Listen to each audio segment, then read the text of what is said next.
No. No. I have to send the link out. Okay. HTTPS.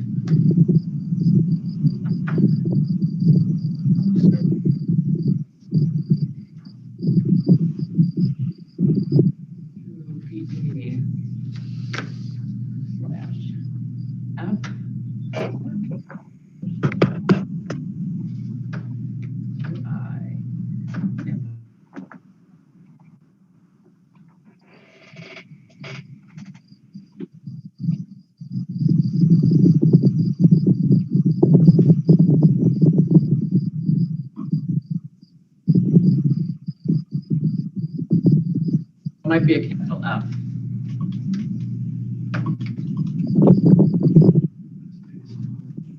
Capital F and then an underline. Is that what it is? Okay.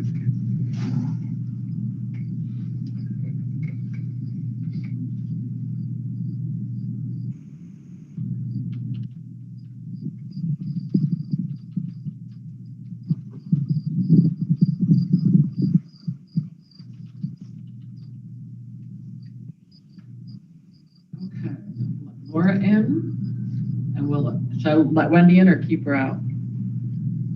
Wendy Duenas, Hogan and Starsinski. We should probably keep her out for now. Should go into the chat or the executive. She needs to wait. Okay. All right, then I think we are ready then. Okay. So we'll go ahead and start. If you all stand for the pledge of flag.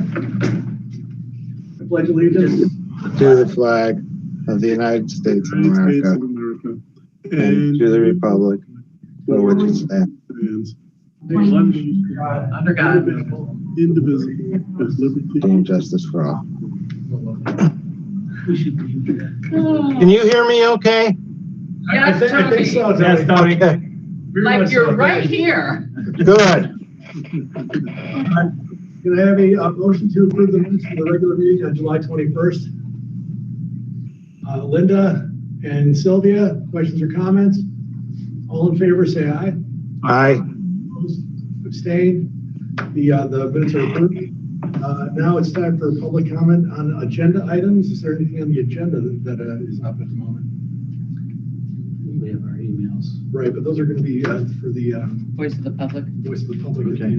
Yeah, this is just for the agenda items. All right. So. Yeah, it's okay. I don't have anything personally at the moment, and so I will step off to the superintendent. Okay. Good evening, everybody. Tonight we wanted to present to the board our overview of reopening as we have developed it to date. So we have a PowerPoint presentation that we will bring up and we will walk through. A lot of this information was used in last night's public information meeting. And just so you know, we have our second public information meeting scheduled for next Monday, 7 o'clock. And the third one will be on Wednesday, next Wednesday at 7 o'clock. And we have yet to schedule our Zoom meeting with our teachers to try and answer any questions that they have on the reopening. So we are currently working with the VTA on answering a number of questions and being prepared for that upcoming meeting. So Dr. Lamash, would you like to bring that presentation up? We're getting hold of Kay. Kay needs Laura to share the screen. Okay. Kay, can you let me share the screen by making me a co-host, please? Sure. Thank you. I thought Cliff, that was your. No, Kay hosted tonight. Okay. Do I do that? There we go. Make host. How do I Right make above, one step up. Make host. one step up? Make host.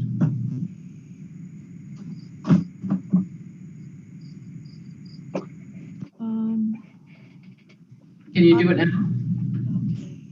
Now, there we go. There it is. I believe you can see the screen now, right? Yes. Yeah. Yes. Okay, Jeff, there you go. I'll put it on presentation view. Okay. Again, as most of you are aware, the districts were charged with coming up with a reopening plan for September of this year by the governor. And we had a due date of July 31st to submit our reopening plans. The timeline for the events that led up to or contributed to the planning of this reopening plan is that on June 4th, just to remind everybody, we did a survey of grades, students grades 6 through 12 on the home learning experience from last year, so we could get input directly from them. And on the 9th of June, we did a survey of parents on home learning experiences to get their input. And a lot of information that came from that survey, we were able to use in our steering committee and subcommittees to help develop our reopening plans. On July 13th, we finally received reopening guidelines from the state, and we were given 2 weeks to try and put together to open in September. On July 16th, our steering committee convened to begin the process. And then on the 17th, the next day, we sent out another survey to gather more information to our parents on school reopening. And again, the survey results were not final results. We were just trying to gather enough information so that we could help formulate the plans through the steering committee and the subcommittee. Between July 20th and 27th, our subcommittees met, and we'll go over those committees a little bit later on, but the big challenges there was the teaching and learning and the health and safety, obviously, but again, we'll cover more of that later in the presentation. On July 28th, the governance committee met to consider the information that flowed up from subcommittees to the steering committee, to recommendations to the governance committee, and from there our plan was formulated. On July 31st, our assurances to the state were submitted that we did have a reopening plan. We did meet that deadline, and what followed then is a time frame from August 7th through the 1st of September. The district now has time to try and formulate the policies or the procedures to support the plan and putting it in place. On August 7th, again, a questionnaire went out again to the parents on hybrid and remote instruction, again, to gain feedback from them. The questionnaire, the responses to that were not final informational material. The committees themselves, just to share with you, the governance committee consisted of the superintendent, 2 assistant superintendents, and the board president. The school reopening steering committee, again, the administrators, central office, consisted of school board member, parent representatives, student representatives, representatives from our labor unions, the BTA, the VAA, the paraprofessionals, the VEA, our employee association, and our secretaries group and our subs group. We also included on the committee directors and our school business administrator. And I know there's a question on our members, so I just wanted to share that the district built its steering committee and subcommittees tasked with planning for our school reopening with the individuals that brought a variety of perspectives to the table. Our steering committee consisted of 26 members, 4 Vestal parents, who together have 9 students attending Vestal Central School. We also included the student government president on there to gain input from the high school. Of the 5 subcommittees that reported to the steering committee, the membership totaled over 100 members.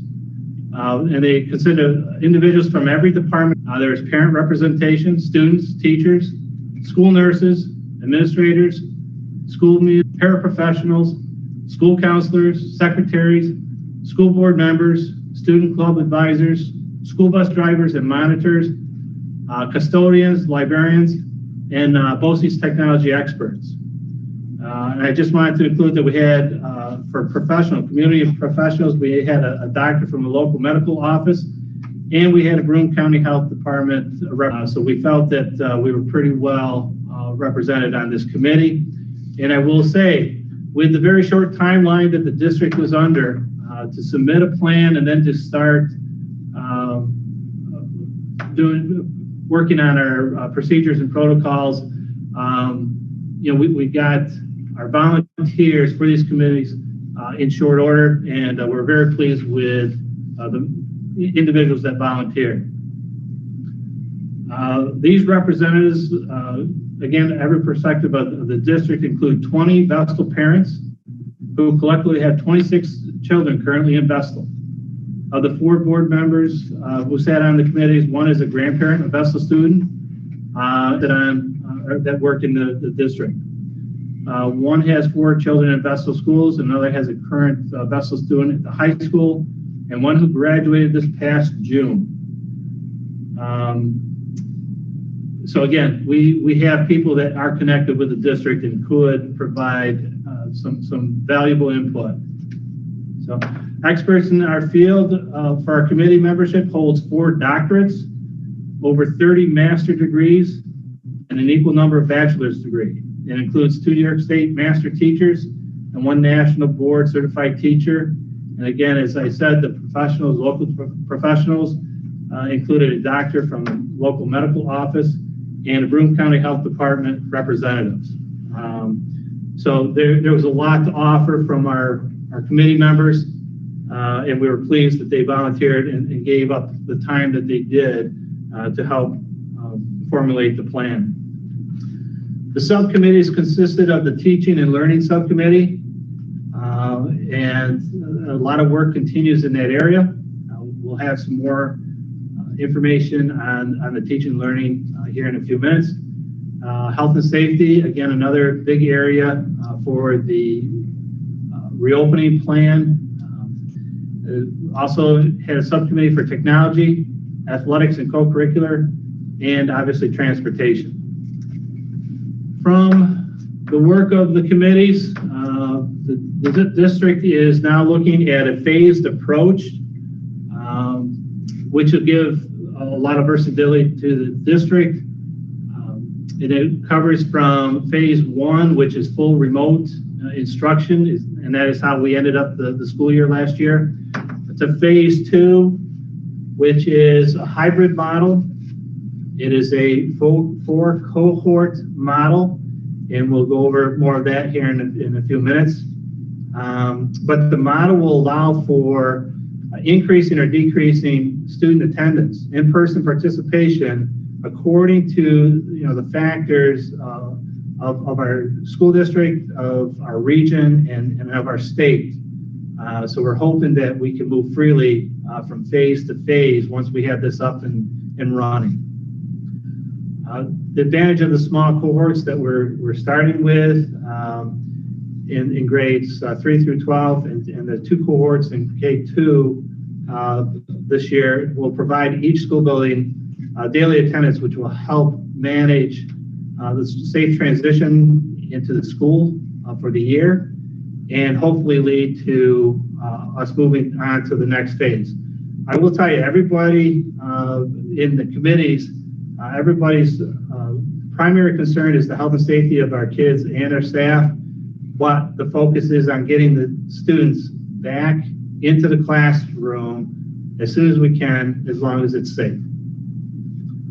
We're talking about the hybrid and remote models, and there's a lot of work that's going on with those models as we currently speak. A lot of work with our teachers yet, and with our administrators trying to put those models together for day-to-day operation.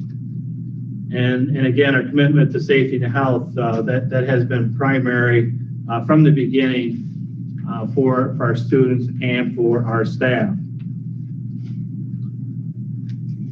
Next, there's been questions, and I've talked to a couple board members on this. The question is, how do we move from phase to phase? There's a lot of factors that go into place with this. There's no one diagram or one decision or one factor on this, but the guidelines or the movement of between phases will depend on the abatement of COVID-19 cases regionally and statewide. And again, this is where we were impacted at the end of the school year.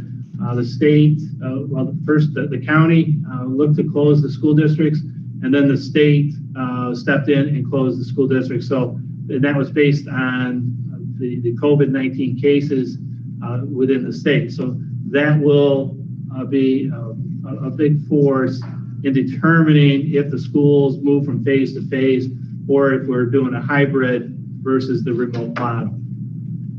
Our daily screening results are going to play a big role here.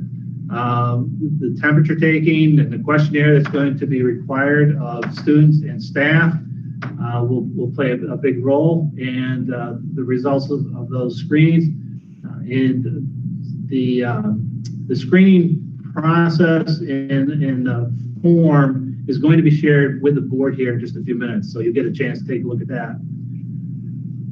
Another big factor is the district's capacity to accommodate larger groups. And again, when it comes to health and safety, can we safely transport the kids to and from school? What does that look like? How many students can we get into a classroom, but then keep the classrooms clean and disinfected?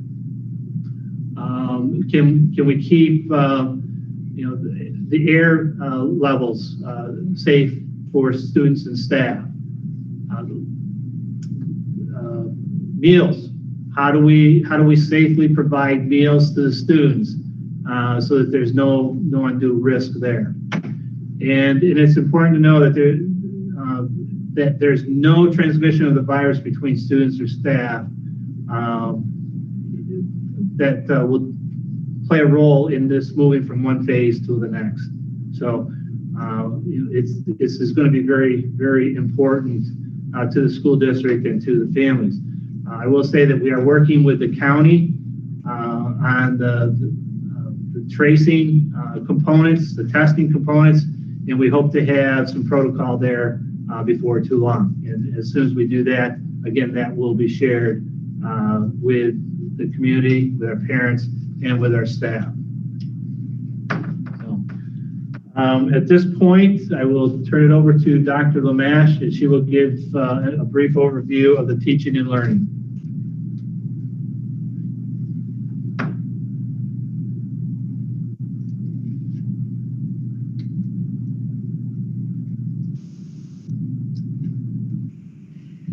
Good evening, everybody. This is the diagram that we used in our plan, our full plan that's posted on the website. So just remember that we had an abbreviated plan that was 4 pages long. And then we also had the full plan that's posted that's over 60 pages long. And in that full plan is the actual documentation of what was submitted to the state. There were some questions from families saying, I want to see what you gave the state. So if you go to the back of that plan in the appendix, you'll actually see the chart, which shows the state indicators and some of the documentation associated with that. So, so the plan, this is pulled from that plan. In terms of the model, Jeff spoke a little about that. There's the 4 phases, and certainly our district is unique in terms of looking at the reentry and the reopening of school as phases. We partly aligned this to New York State and the concept of phases, recognizing that dealing with a pandemic, it's a situation that fluctuates, what many of us address right now is that in terms of Broome County, there's higher cases in Broome County right now than when we closed in March. So as a county, we're seeing more cases than originally when we shut down schools in March. So the phase approach also helps us think about the fact that we're living in a very fluid and dynamic situation.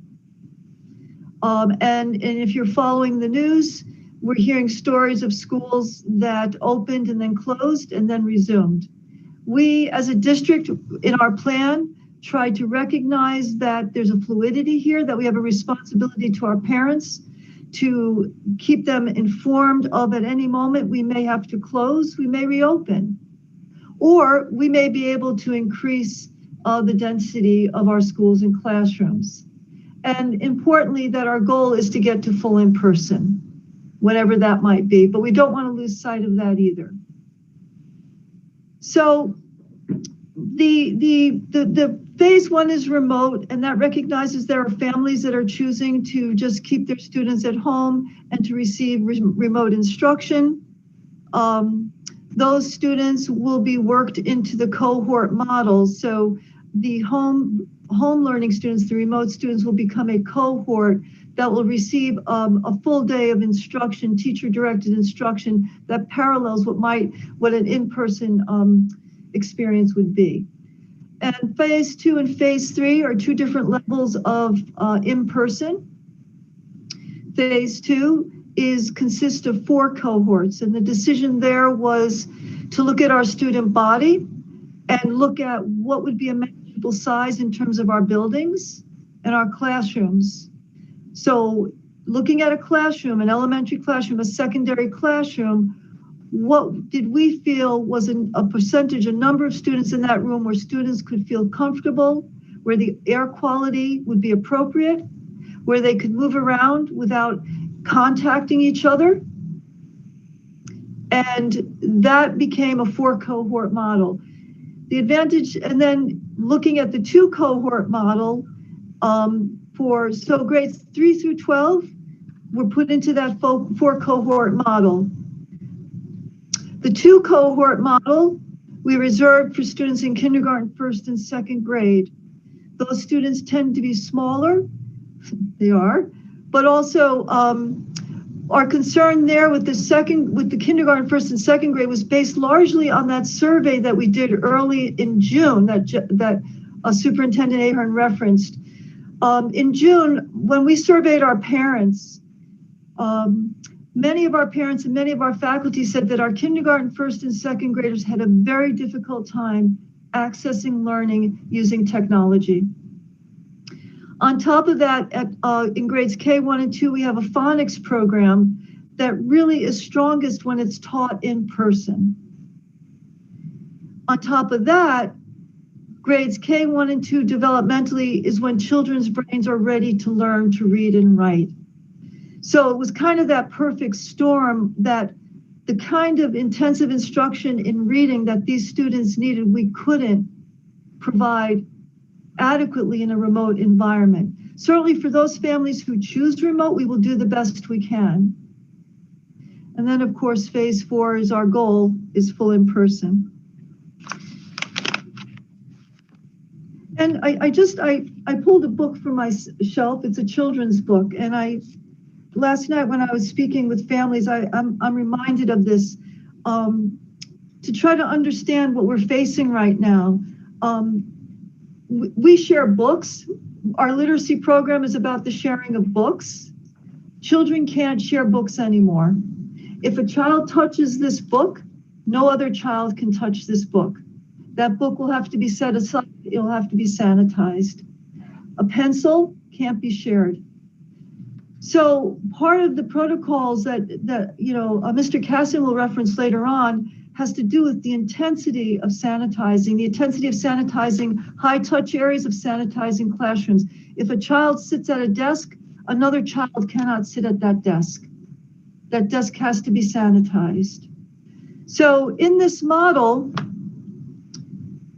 we're looking at how can we make sure as we bring our students into the building that we have the systems in place with a low density of students, that we also have the systems in place so that we can make sure we have those systems up and running. And once those systems are up and running, to consider then that transition to higher density.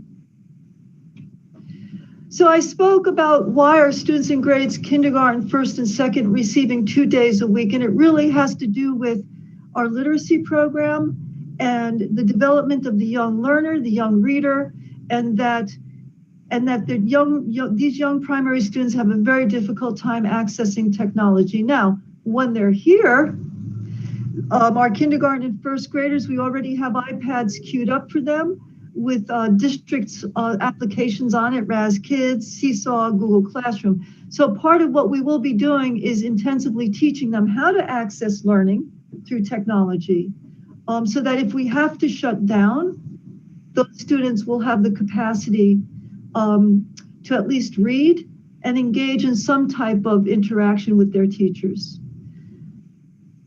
And then, of course, the social interpersonal skills. We are right now, many questions about kindergarten. What are we doing? Our kindergarten screening, which typically happens in the spring, has been delayed. We'll be engaged in kindergarten screening in the fall. We have an extension on that. Kindergarten orientation. Our principals at the elementary level are working right now on outreach to our kindergarten families. How do we bring our kindergarten families into the Vestal community? That's something we typically do very well, and we're having to reinvent that right now through a virtual setting. So we are working on that, but we are very, very concerned and focused on transitioning our kindergartners to school. And that's being done right now with a great deal of attention and planning. Again, 1 day a week, I referenced this, reduced density and safety protocols.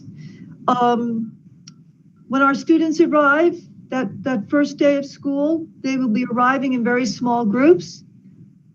We have to put in place a screening protocol, and we have to make sure those students enter the building in a staggered way, that they go to their classrooms in a socially distanced manner. We have to teach those students respiratory and hand hygiene. We have to ensure that they properly wear masks.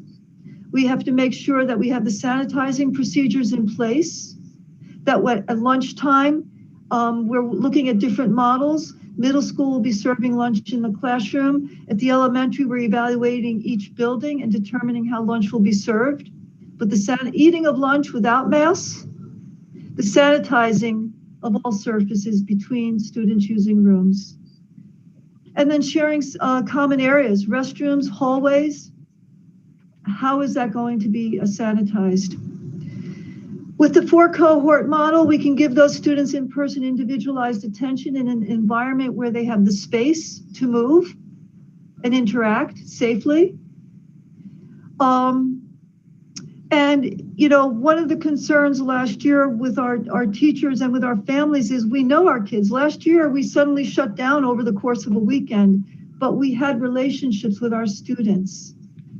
How are we going to make that happen now? As those first graders become second graders, they don't have that connection to their teachers. So the small cohort model will enable that. And that's across the board from middle school, high school, and elementary school. Again, the hybrid and remote models will have some parallels. We have worked over the summer, and you know, I shared with you at the beginning of the summer the offerings, the professional learning that we've offered our faculty this summer. I actually have had some incredible meetings. I believe that the tech integration that we are undertaking this year is going to serve our district for years to come. I am very excited. Our faculty have worked incredibly this summer to build their skill sets in all sorts of different applications. We've adopted Google Classroom as our K-12 platform. We still have some teachers using Schoology, which was a model we adopted about 4 years ago. And we will be transitioning to Google Classroom, but those teachers will continue to use Schoology and transition this year. It's primarily at the high school. Seesaw is a kindergarten first and second grade developmentally appropriate model for students to submit work and to engage in the sharing of work with their peers. RAS Kids is a literacy model that allows students to read books electronically. Zoom has been adopted K-12 for all of our classes. So again, our students will have an experience of synchronous through daily interaction, whether they're home or in school. We have the capacity now for our home students to engage with our in-person students through video conferencing, but also through work. Google Classroom lends itself well to collaborative practice. So we can have students working on a document at home with students who are in school. So this is exciting. It truly is kind of the silver lining in all of this. And we mentioned one-to-one technology. As a district, we have that capacity now. Kindergarten and first graders will have access to iPads. Second grade through 12th grade, we have sufficient Chromebooks to provide every student who needs one a Chromebook. So grades 3 through 12, again, I just highlighted some of the platforms that we'll be using, but again, synchronous and asynchronous, so in time or real-time instruction will parallel virtual engagement. We have that capacity now to connect our students at home to our students in school. So even though we may have students in person, we have the capacity now for them to connect with their peers at home. If it's a remote cohort, we have that capacity as well. So, and just remember, live streaming is one model, teacher in front of the room speaking. But in our surveying of students, in fact, today I met with our librarians and our tech integrationist, really looking at models of instruction that allow students to do project-based learning, to engage in deep inquiry, to really work together and collaborate. Our goal as a district is to really push the envelope in terms of the rigor and quality of virtual learning. So live streaming is one thing. You watching me talk, it's certainly a model, but there's many other powerful models of online, of virtual learning that we are working on right now. So that's just an overview. Much of this was shared last night. I provided a little more in-depth to you just to give you some deeper understanding of a lot of the work being done right now that I'm actually very excited about. So Cliff, Mr. Casson, I'll turn it over to you now. Great. Thank you, Dr. Limash. So the next few slides here are based after some frequently asked questions. So the slide, yeah, thank you. So do students have to wear masks? So we have that frequently coming at us, and the response is yes. So that all students, employees, and adults that enter the buildings will have to wear face coverings. So the appropriate term is face coverings that people would have to wear. Another question is, will there be breaks set aside where students can take them because they are irritating? And yes, the answer is there will be some breaks set aside, but we have to make sure that we have social distancing taking place. So students do need to be 6 feet apart or more in order for that to happen. And so we're working with our health and safety committee that will have those protocols in place of when that can happen in the classrooms, most likely be in a classroom setting where it's supervised.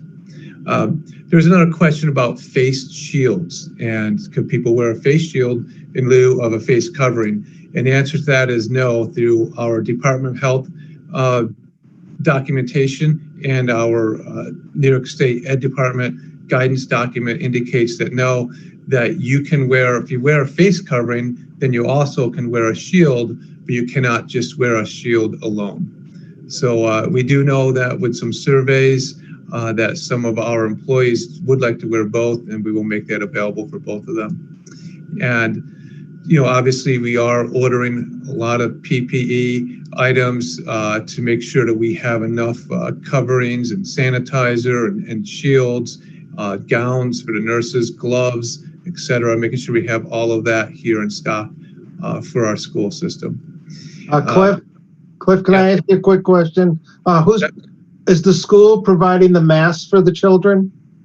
Right. So we are providing masks that if students if they forget them when they come to school, Okay. as well as any adults that visit. Yes. So thank you for that question. Okay. And so just so you know that there may be some medical documentation with some students that require them not to wear a mask. And if that does take place, then we will adhere to that and we'll make sure that the students do maintain social distancing at all times. And then we do have another bullet there that says, that we will follow the student code of conduct if students refuse to wear masks, because it is a safety and health concern, and we will make sure that students are wearing masks, and if they choose not to, then that will be addressed accordingly. Okay. So on the next slide, it talks about the buses. And so do students have to wear face coverings on the school bus? And the answer to that is yes, they must. So when they enter the bus, and just like Tony was saying, if they enter the bus and do not have face covering, then our drivers will have an adequate supply there for students to grab one and they can use that. That would be their face covering. And then students will be seated one to a seat, and they have to sit near the window. But we'll also make sure when students board the bus that we load the bus from the back to the front. That way we utilize every seat possible, because obviously there's going to be a lower density of students on these buses now. And then siblings will be able to sit together. So if they're from the same household, they could sit together. That is within the guidelines of the Department of Health. And then when the bus comes to the school and they are onboarding the bus, and students will then leave the bus, but in a fashion that keeps some social distancing. So we're not going to let all the students stand up and rush off the bus. So that's what we have in place there for transportation, and that does follow the guidelines of Department of Health and New York State Ed. The next slide speaks about cleaning and disinfecting of the school buses. So the buses will be thoroughly cleaned, disinfected each night, and our drivers will also clean the high contact areas between runs. So they'll make sure they do that, and that means the hand railings coming onto the bus. That means where students walk back to the seats, they'll quick do the wipe down of all of that and then go to the next run. And also they will disinfect the bus between AM and PM runs. And that means there's a spray that you would use to disinfect the bus. So that will take place to make sure those buses are disinfected before students get on them. The next talks about cleaning and disinfecting of schools. And obviously we know this is a really hot topic, and we need to make sure, and this really helped generate our plan of that 4 cohort model, is how can we make sure that our schools are clean and disinfected to the most safe possibility for our students, so when they arrive that that virus is not going to be transmitted amongst people. So what we have, and we're working with our health and safety team, actually it met again today. So the school buildings will be thoroughly cleaned and disinfected each night. Classrooms, cafeteria, restrooms, and all the other areas where common spaces, that will be disinfected throughout the school day. So again, this built into our 4 cohort, that lower density of students in the building each day, because we need to get those systems up in place and up and running to make sure that we can ensure that all those classrooms, cafeterias, restrooms, those common areas are clean as students leave one area and other students come to occupy that area. When that takes place, we got to make sure that it's clean before the other students enter that area. So the school day cleaning, that will be coordinated through that master schedule. So the individuals creating those master schedules in all the buildings are cognizant of the fact that if students are moving between classroom to classroom, then we have to have a separate schedule where our cleaners and custodians can come in and disinfect those contact areas before other students move into those areas. And obviously some of the buildings have different approaches. Our middle school is having our teachers, they will go from class to class where students stay in the class. At the high school, they looked at that and it wasn't possible with the complexity of that schedule and all the classes. They're going to try to do that as much as possible, but for the most part, and some students will be leaving from one classroom and go to the other classroom. But that's just an overview of some of the cleaning and disinfecting with the school buses and the school. Cliff, one more question. Sorry. Yeah. Are we gonna be needing to hire more custodians and cleaners to do all this? Well, that's a good point. We did discuss that, and what we're looking at doing now is having some of the cleaners that are on the second shift to work part of the first shift and second shift to help out.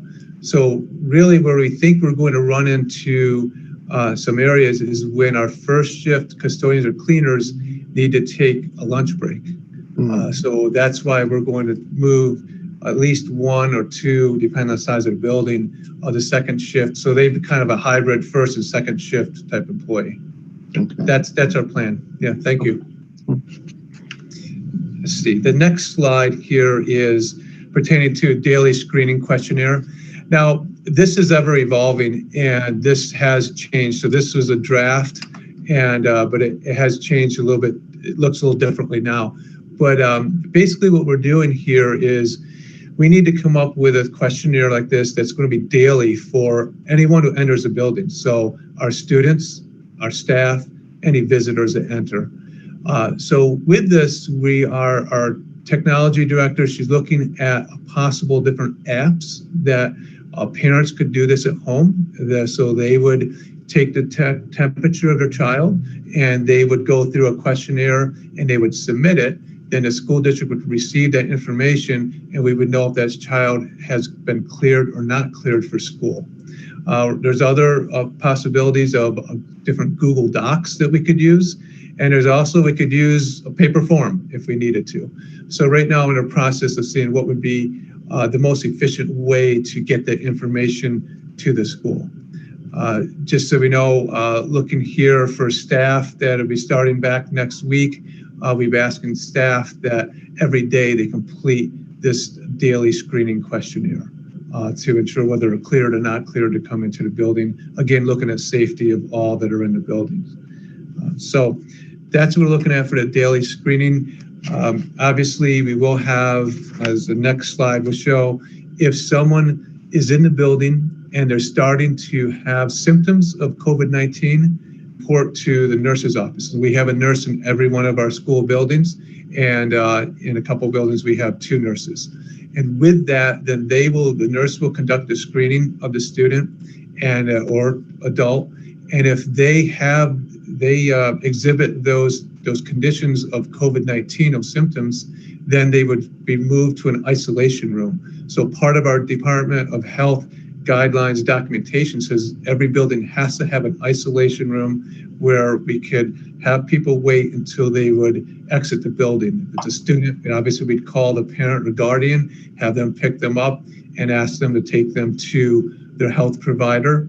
And then once they're at the health provider, if the person tests positive, then that gets reported to Department of Health. Department of Health contacts the school, and then we work on a whole system. Where do we have to go next with that? And that's true with a student or an adult. So with that, if they do test positive, then we would work hand in hand with Department of Health, and we would conduct that contact tracing to see throughout the school days, and if they were within 6 feet for more than 10 minutes of other individuals, and we would have to then have those individuals get tested and follow those guidelines of Department of Health. So that's just a quick overview of the Health and Safety Committee. And obviously with all of there's so many protocols that we are in the process of writing that we will be utilizing when school reopens. So that's it for my report. Okay, thank you, Mr. Casson. Again, that's a quick overview. I don't know if anybody's had a chance to go out on our website and to work through the reopening plan that's out there that was filed with the state. But the long form and the short form, the summary, is out there if you want to take a look at. So at this point, a quick overview. If you've got some questions, we will try to answer that. I do want to say that, in the short time that the district has had, a lot of work has gone into trying to put together the procedures and protocols. Do we have all the answers at this point in time? No, we do not. I have some questions. I'm curious, Dr. Lamash mentioned several times the 4 cohort model being a lower density than the 2 cohort model. I'm curious what that density actually is, and with the 2 cohort model versus the 4, what does that mean numbers wise for, let's say, a 4th grade?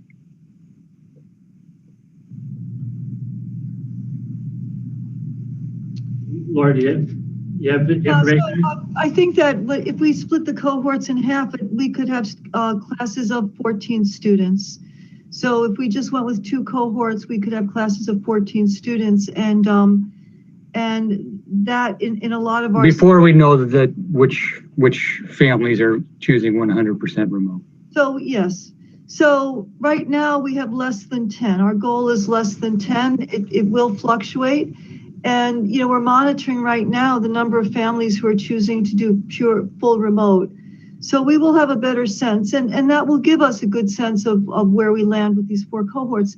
Now, the way the model is designed is it's that we can scale up. So if we find, and these are the conversations we've had in numerous committees. This is not, I have to say, I'm not just speaking, not just me speaking, it's me speaking on behalf of all of the different committees that have met, but the decision to go 4 to 2, 2 to 4 is just mathematically, we can increase density.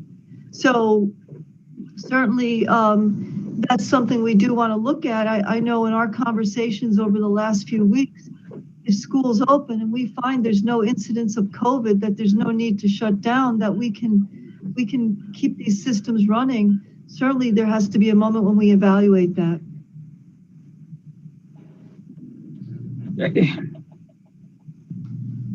More incidences of COVID are going to happen. Does anybody disagree with that? I mean, another question I have is,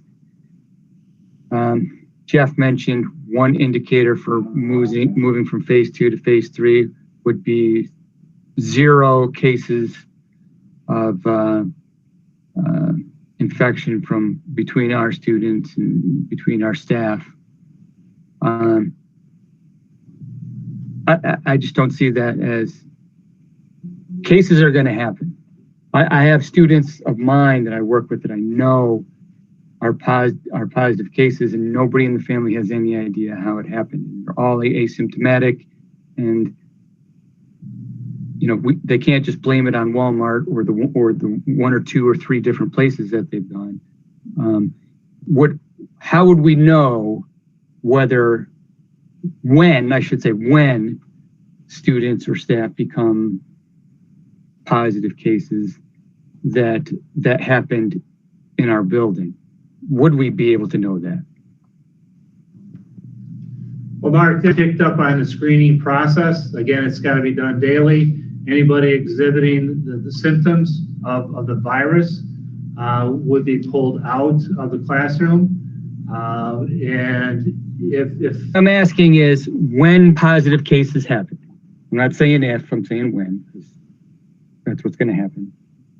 And somebody's completely asymptomatic. We have no idea, like they're not sick, nothing. But we just find out just because of contact tracing that's happening through the health department and so on. Oh, little Johnny is positive. He's got to stay home for 2 weeks. Never even knew he was sick. How do you know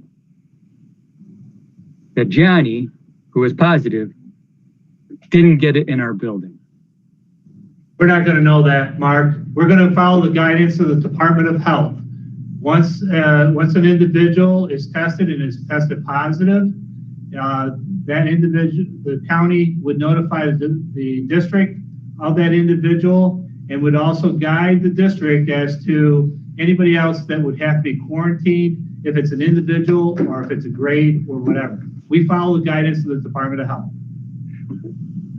I guess the question I'm getting at is, one of the bullets or one of the things, honestly, was an indicator that we would not move to phase 3 would be if transmission is happening among our students.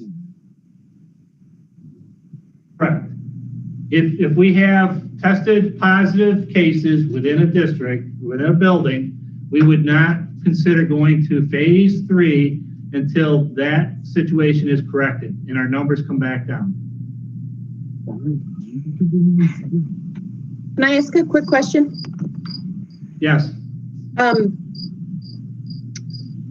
The students have been, and families have been given the choice to move between phase 1 and phase 2 to start, which I really appreciate the flexibility. I was just curious, are the teachers or the staff, is there any opportunity for them to choose a remote option? And maybe not. I'm just curious because there may be some staff with health concerns who might be interested in that. I don't know if that's feasible or has been addressed. Just curious. That's a good question, Christina. Again, that's a survey that we put out to the staff, to our teachers, asking if they're able to return to work beginning September, or if there's a medical accommodation that's required. We're trying to assess those numbers from that survey. Again, the responses are not final, but it gives us an idea of what it is that we're dealing with. Those that have need of a medical accommodation, we need to delve in deeper to that and try and determine what is that and how can we accommodate them. Now, is that something that could help with our remote instruction? Possibly. As we look at our students' schedules, our cohorts, can we align our students with teachers that are going to be here in person versus those that could do the remote instruction? We're still working on class schedules. We're still working on the master schedules, trying to come up with the information to be able to schedule that. So, Dr. Lamash, do you have something more on that? Simply that, in this, the reality is we have to accommodate teachers who may be seeking different types of accommodations. And so the assumption that you can just go back to school with the full faculty in place doing their work, we can't assume that. And I don't know how other districts can either, for that matter. So so that is something, it's a complex process of aligning the staff with the students and building these models, and then also trying to work with families as we've made a commitment. If we have students at different levels, can we try to make those students come on the same days? So we have 3,000 students across 7 buildings. And our principals are very, very committed to that. We said we would work on that. So just today, working with the principals around what would be the best approach to doing that. Do we start with high school and work our way down? So there's a lot of moving parts here that we don't take lightly as a district. It involves not our faculty, our staff as well. What is their capacity to return and be safe? Thank you. Yeah, John. Hi, everybody. My question is based on, I'm assuming that the current cohort decision is based on numbers where you're assuming everyone's coming to class that is supposed to be coming to class. And, there's a current survey out, and you're going to get responses probably by the end of the week where, that assumption that everybody who can come will come might differ, right? It might be 50%, of people who could come will come. They might opt out to all online. So is there a number in your head that may allow us to increase the amount of in-person instruction? If, I don't know, is it 50% of respondents say, hey, we're not coming to school? Would that allow us to change our plan because now there's less kids coming? I don't know if I explained my question accurately, but hopefully you got the gist. I think you have, John. Yeah, and that's a good point. And hopefully we can gain enough information from the survey to make a determination on that.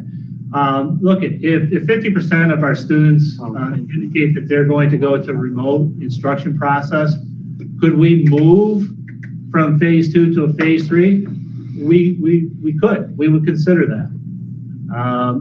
Depending on, again, the numbers of the remote instruction.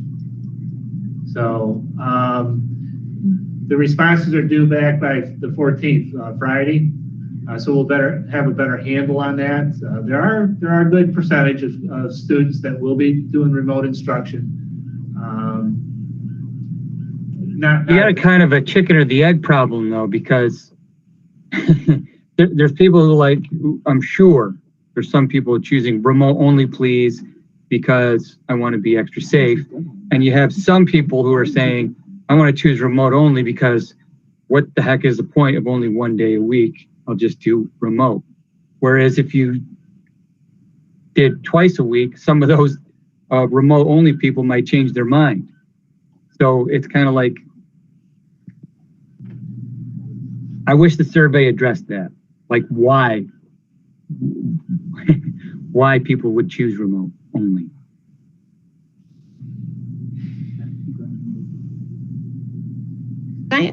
Another question I had was the survey's out. I started to click through it. I did not get to finish it. And I know we keep saying it's just to gather information, but at what point will there be a line in the sand of you are in person, you are remote, and could a family move? Is there any fluidity between, I started with phase 1, but I really want my child in school. It seems safe. Can a family switch, or do we make a commitment and that's where we're at until we're at phase 4? Good question. What we are trying to establish here is that with the questionnaire, we'll find out roughly what our numbers are. For the elementary, we were going with a 10-week, commitment of 10 weeks. So if you decide to go remote, we would ask that for the first 10 weeks, you are with the remote. For high school, it would be for the first semester. Obviously, if we start moving numbers around, I think it's Mark was alluding to that too. The numbers start changing, then that changes your model that you're in. So we want to be flexible, but we still need some structure to this.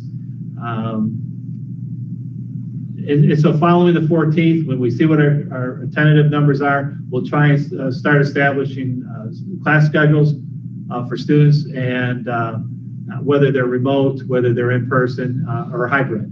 So and once the schedule is out, I assume you can't allow too much flexibility. That's more or less it is what it is. Yeah, right. We would like to be flexible, and as much as we can be flexible without upsetting the whole schedule. At that point, we will try to do that. There could be some movement there, but we can't do a mass change once we get into the set schedules and stuff. So, whether we choose the 2 or 4 cohort plan, it enables us to have one day during the Monday through Friday work week for an empty building. I'm suggesting Wednesdays so that Tuesdays and Fridays we could do a catch up and real intense cleaning. I'm not sure if that's what we plan to do. Yes, we are looking at Wednesday as that off day, Dino. to do that cleaning, but also to allow, our teachers to do their planning and for the rest of the week. And so the intensive cleaning could take place Tuesday night, Wednesday, and then Friday night, Saturday.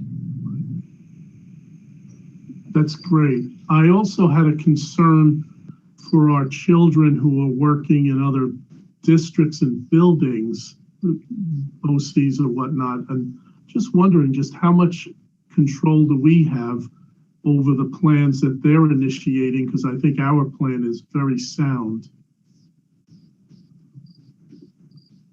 For working in other buildings, Dino? Children who get sent to other locations for instruction, like might go to BOCES for part of the day or all day, or they may go to another district. I'm just wondering how much leeway. I think by necessity, since BOCES serves the 15 area school districts, they're going to kind of have to settle into this last, just when all the 14 other besides us districts have their plans and numbers more finalized. I have just something food for thought, just personally. 2 children, both in the Vestal School District. One is placed in a Vestal school, and the other one is placed in a Windsor school, although they're still part of the Vestal School District. Windsor has a totally different plan than Vestal. From what I've heard, BOCES is going to try to align their plans with the school district. So now we have 2 kids in the same household. One is going to Vestal, one is technically going to Windsor, coming back to that household and transmitting whatever may be going on in Windsor and Vestal together. I'm not asking for any answers. It's just, to me, that's a big question, and I'm sure that my family is not the only family in that situation. So it'll be interesting to see what comes about on Monday, because I know special ed and BOCES in particular, BOCES programs will be addressed on Monday. So I know that a lot of parents have had questions about that. So, and a lot of us are chomping at the bit to find out what's going to go on. So just food for thought. We're looking forward to those meetings on Monday, Lynn. So it is a big question, and it's important.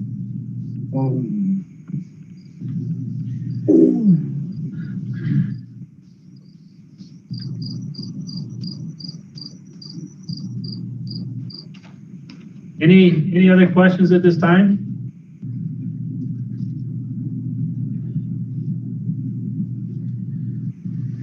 Okay, thank you.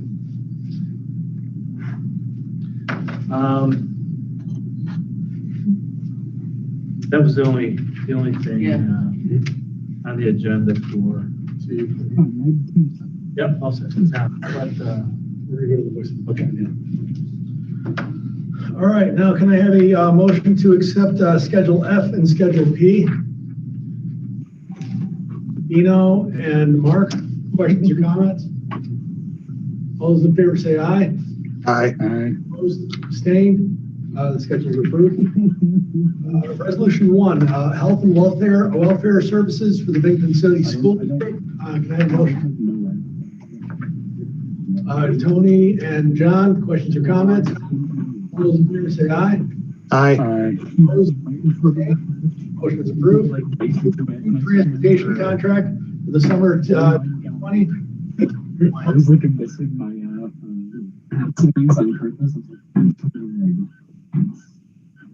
I'm sorry, I didn't see anyone. Christina and John, questions or comments? All those in favor say aye. Aye. Opposed, abstained, motion's approved. Resolution 3, transportation contract, school year 2021.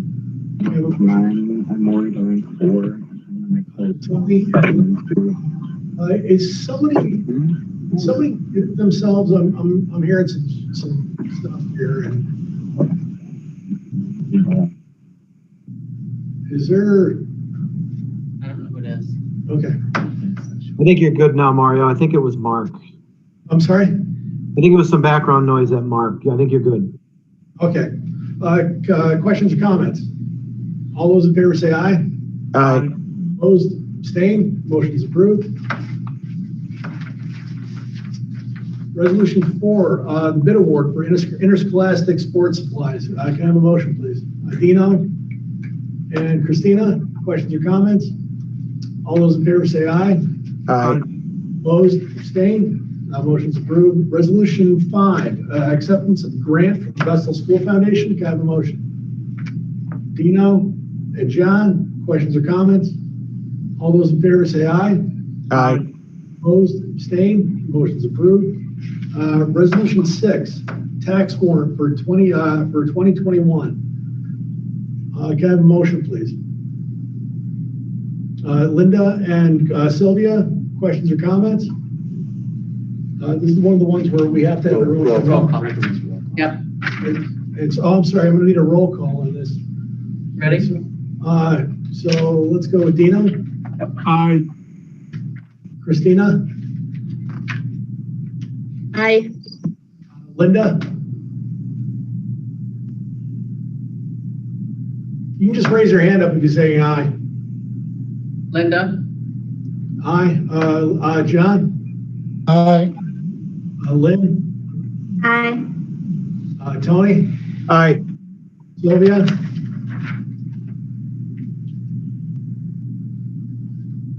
She approves. Mark. And Mark approves. I approve also. Okay, and so we'll have to do this one more time here. Resolution 7, 2021 library tax warrant. Can I have a motion? Sylvia and Christina, questions or comments? We got to do another roll call here. So Dino. Aye. Christina.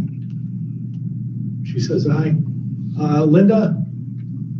She approves. John. Aye. Lynn. Aye. Tony. Aye. Sylvia. She approves. Mark. Aye. And so do I.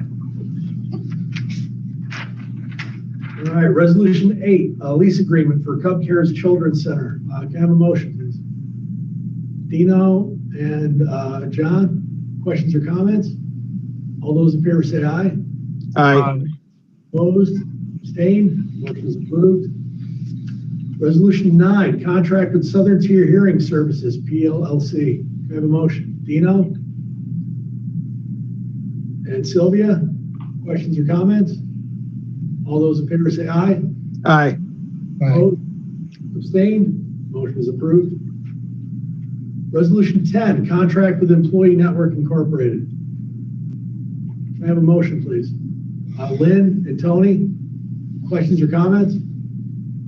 All those in favor say aye. Aye. Opposed, abstained, motion's approved. Resolution 11, contract with the Therapedes Physical Therapy of Upstate New York, PLC, PPA, G&E Therapies. Can I have a motion? Dino, Linda, questions or comments? All those in favor say aye. Aye. Opposed, abstained, motion is approved.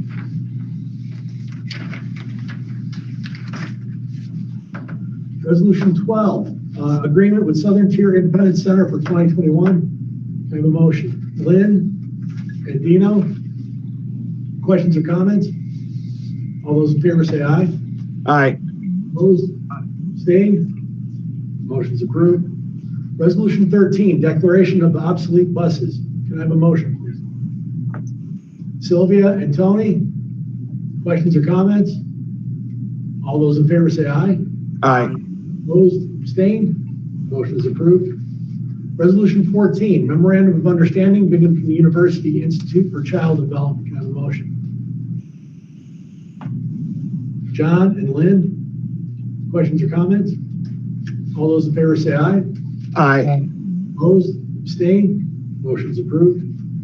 Resolution 15, contract with Union Endicott 1211 program. Can I have a motion? Sylvia and Lynn, questions or comments? All those in favor say aye. Aye. Abstained? Motion's approved. Resolution 16, adoption of student attendance calendar for 2021 revised. Can I have a motion? John, it's Christina. Questions or comments? All those in favor say aye. Aye. Opposed? Abstained? Motion's approved. Resolution 17, declaration of obsolete equipment. Can I have a motion, please? Mark and Tony, questions or comments? All those in favor say aye. Aye. Opposed? Abstained? Motion's approved. Resolution 18, 2018 Capital Improvement Project Phase 3 bid acceptance. Can I have a motion, please? Dino and Linda, questions or comments? I would let Cliff or Matt explain this one a little bit, because we have some representatives in the construction here for Cliff or Matt, could you do us a favor and give us some remarks on this resolution? Yes, for the capital project, definitely have Chris Kelly here, our construction manager, if you would like to speak about this. Yes. Hello. What do you call it? So we have 2 bids we're looking to award. One is Blanding Electric for the electric side. They were the apparent low out of 3 or 4 bids we got on electrical. We have ferreted them out, called them. We've worked with Blanding before. They're a good contractor. Slavic and Company is the other one. Again, we had 3 bids, I think, for plumbing. We have called them, talked to them. They are comfortable. And they are actually working on phase 2 currently on the elementary schools. So another good contractor. So this is for the science and art rooms. Some changes took place as far as the design, which added plumbing as well as electric. I can just expand on that a little bit. Thank you, Mr. Kelly. What happened in the science classrooms in the middle school, there was a prep room adjacent to the science classrooms. And when the teachers were thinking about the reconstruction of the middle school, they felt that if they could eliminate that prep area and add more sinks and student surface areas on the perimeters of the classroom, it better serve our students in teaching and learning. And that's similar to what it's like at the high school. So that's why this prompted the architects to come up with these drawings, and then we put it out to bid here. And this was direct information from our teachers and our administrators at the middle school. All right, any other questions or comments? All those in favor say aye. Aye. Opposed? Abstained? Motion is approved. You have another idea? we're done with our construction people, right? Yes, they can go if they want. Yeah. So for our construction folks, you're welcome to stay if you'd like, but we certainly appreciate you folks coming and hanging with us this evening. Thank you. All right. Duty calls elsewhere. Thank you. Thank you. All right, take care. Take care. All right, resolution 19, can I have a motion to, I'm sorry, an amendment to licensing for software agreement? Can I have a motion, please? Mark and Lynn, questions or comments? All those in favor say aye. Aye. Abstained, motion is approved. All right, and so we have our first policy, our first reading for the policies on Parents' Bill of Rights and student use for personal technology, and I believe the next meeting is when we will vote on this. I'd just like to make a couple comments. These policies come to you, are recommended by the policy committee. The item with respect to the Parents' Bill of Rights, we looked at this past April, but since April, the State Ed Department has revised its own Bill of Rights. So this gets us compliant with the latest revision from SED. One of the revisions is a terminology change. So we have a person called the District Data Protection Officer, who is Cliff. officially appointed by the organization meeting. And then we also looked at the student use of personal technology item, which is, I believe it's a balanced approach. And when we're adopting this, we are specifically we're specifically indicating that all the work that Dr. Lamash's committee had done establishing the district personal device protocol will be continued, and that students will be expected to comply with the personal device protocol. So that's what I had. Okay, thank you. All right, and now we go to the voice of the public. We have 4 questions. Did you want to read those, or you want me to? Because I know you had highlighted the areas you wanted to address.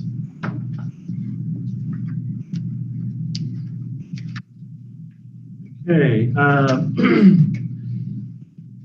First one is from Amber Montalano, and this is in regards to the school reopening.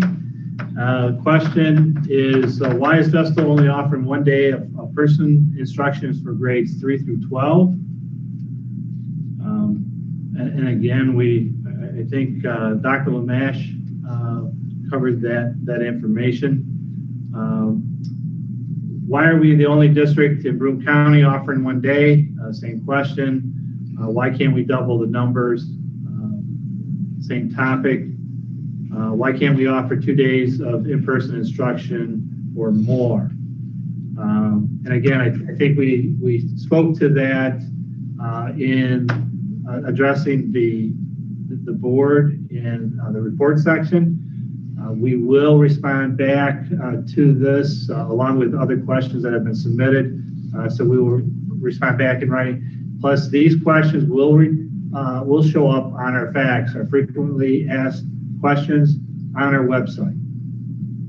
So, all right. Next one is from Jeffrey Wall. He listened to the webinar last night on the public information, and he has a question in reference to some terminology that was used last night in regards to the New World Order. He has some questions on that for our assistant superintendent for instruction. And I believe there was a phone call today, and I will see if that phone call was able to resolve that or not. And again, we can respond to that in writing for the board. The second issue that he had was in reference to the Zoom program that we used last night. He would like to offer to pay for a Zoom license that would allow for over 2,000 people to come into the meeting. And I know that there was a conversation or some phone calls between Mr. Wall and Mr. Casson today in taking a look at that. Last night's meeting, I believe we had as many as 730 that signed in. I'm not sure that we need 2,000. There was also a time limit on that Zoom meeting that was in question. The license program that we use is good for an hour and a half. Correct me if I'm wrong, Mr. Casson. And the meeting went the full hour and a half. And it is a license that we have for Zoom meetings here in the district. Our programs go through our BOCES purchasing program. We have to make sure that they're 2D law 2D compliant.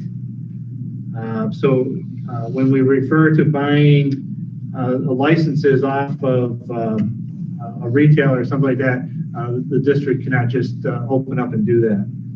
And again, I think that was addressed today. If that last connection was not finalized, it will be tomorrow. We have another one here. I didn't look at this one. Timur Satov? Yeah, Timur Satov, It was in reference to fast track classes. yeah, regarding the 7th grade enriched social studies, science, and honored math classes. It was explained that these classes were canceled due to the complications caused by the language classes schedule. After talking with other parents of those kids who were enrolled in all these 3 fast track classes, we agreed that for us, fast track classes have higher priority over the complications related to the language classes schedule. We suggest building a cohort containing entirely of students enrolled in all 3 fast track classes.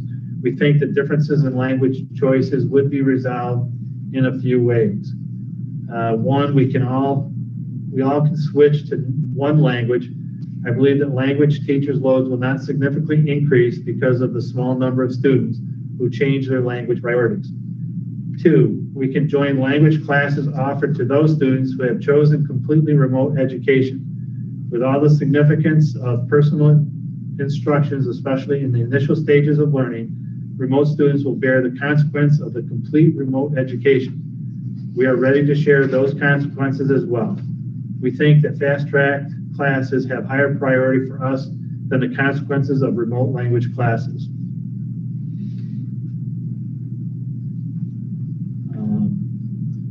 And this was just received this afternoon.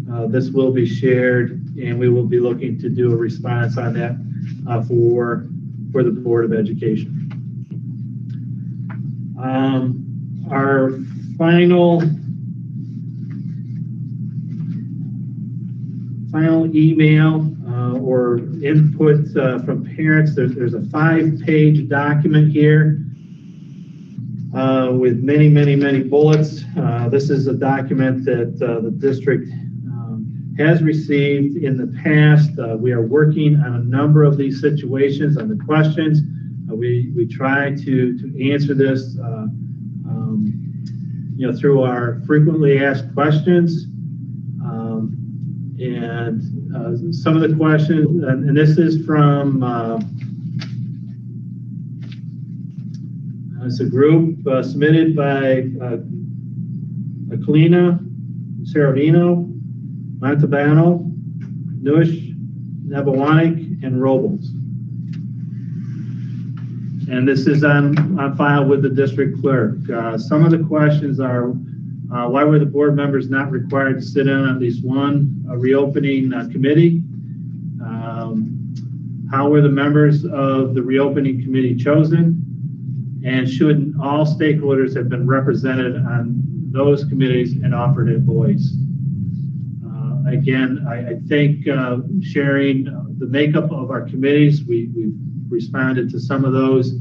We will respond to these in writing again for the board and return the response, and also have them on our frequently asked questions on our website. And why is the Board of Education meeting occurring at a critical time for our district being broadcast on YouTube rather than a forum where parent/community participation can happen? That's the one question on that bullet, and they reference this is not in the spirit of an open meeting.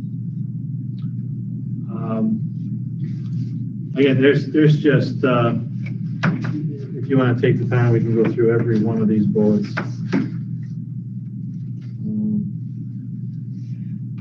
There's a question.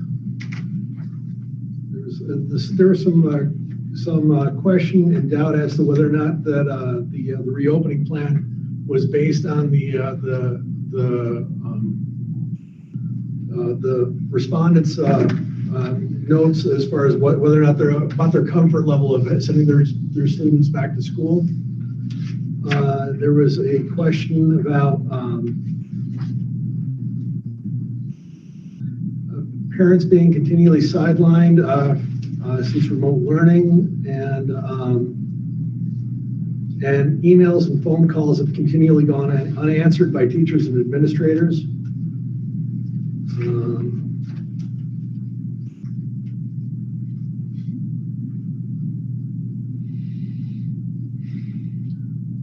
there's a frustration over remote learning in the spring and hopes of it not being the same in the coming fall.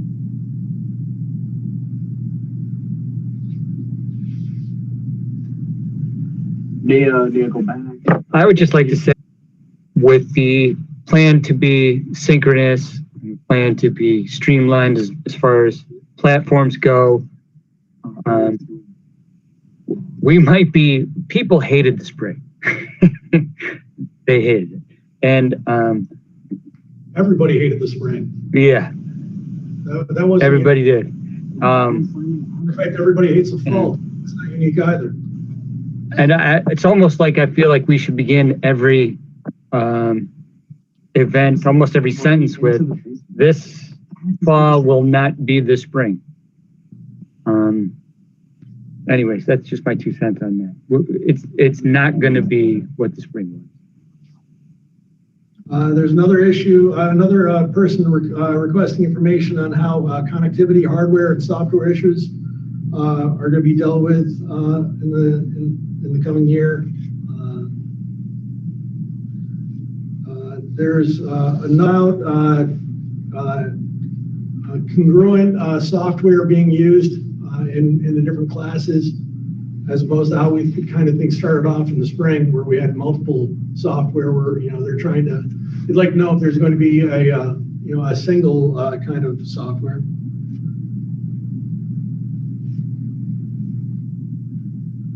There's a question about what the remote learning will look like in the fall. There's a question about quizzing and testing and how that'll be handled. There's a question about how the district will handle non-compliance issues with mask wearing and social distancing.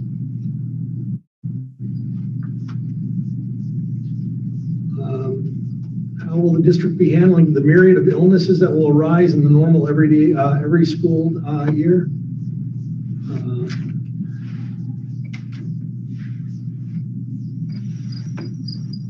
How does the district plan on following the legal mandates for students receiving special services like 504s and IEPs?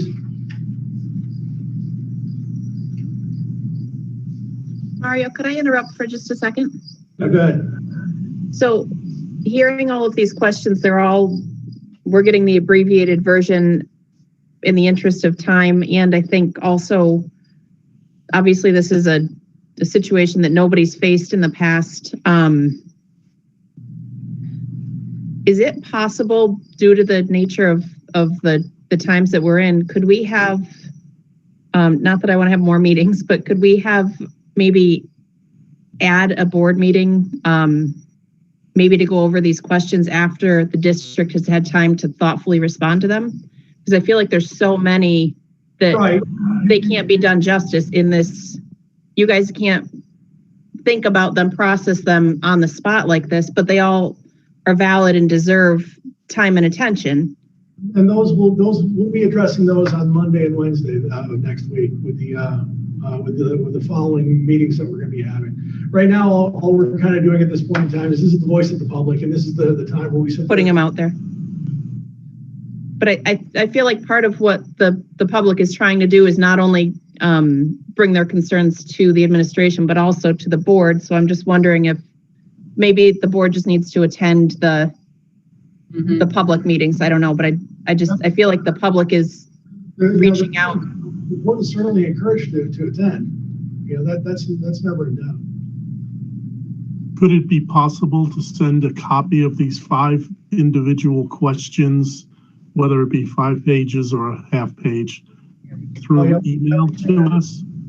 I think the district clerk is going to be forwarding these to you tomorrow. So you will have a chance to look at that, and obviously the responses that are put together will be run by the board too, as well as I said, they'll go back to the individuals, but they will also go to our frequently asked questions on our website. So. Thank you.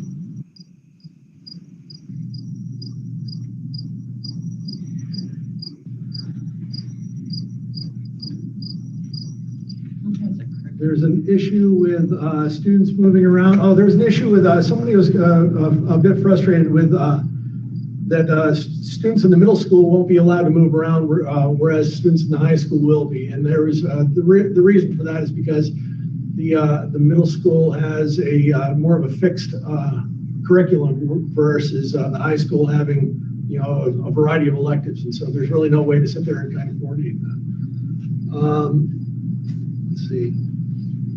There's some frustration over the loss of social fun, extracurricular and physical activities, and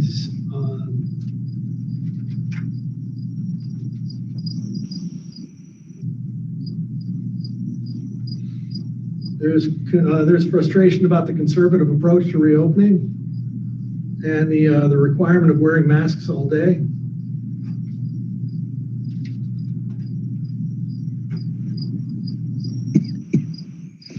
There's concern about 3 or 4 days of remote learning and the amount of hours in front of a computer or technology screen.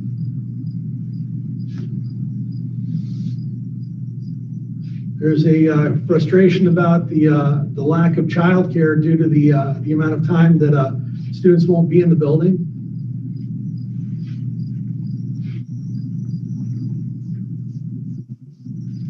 There's a question about how the scheduling is going to be when we get to a phase 3.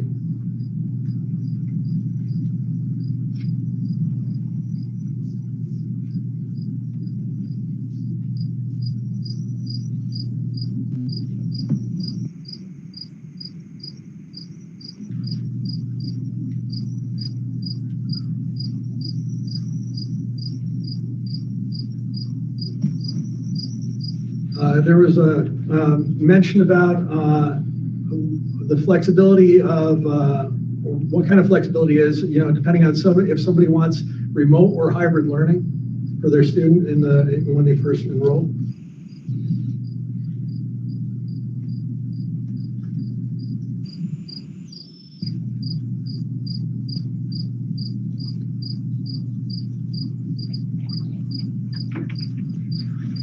There is another question or comment about the factors that guide the decision to move back moving into the next phases of reopening.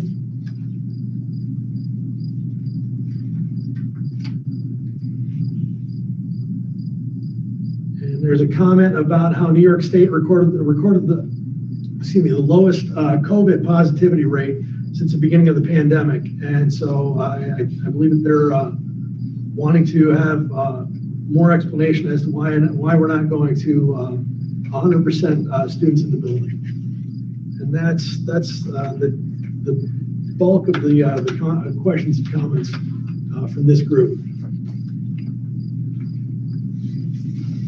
All right, so can I have a motion to adjourn into anticipated executive session to review the recommendations from the Committee on Special Education and the Committee on Preschool Education, and to address a student issue?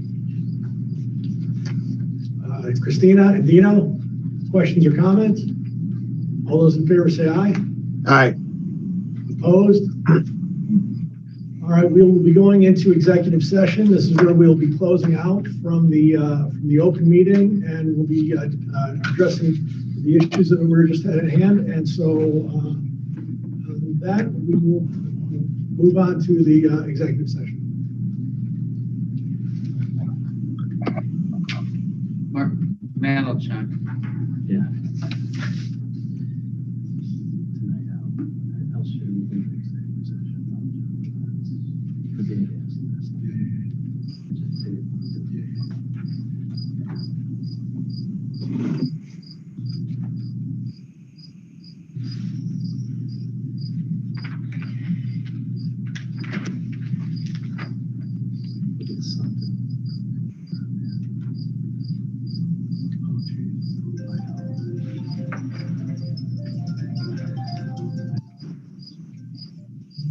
You good to go?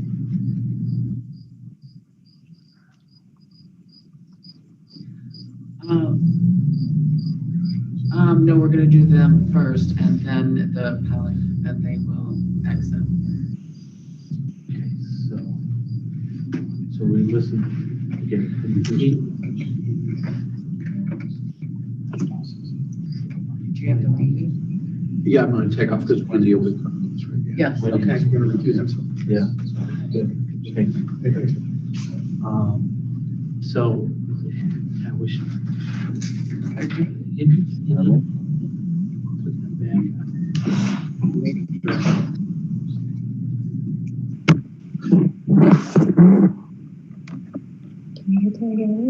Yes.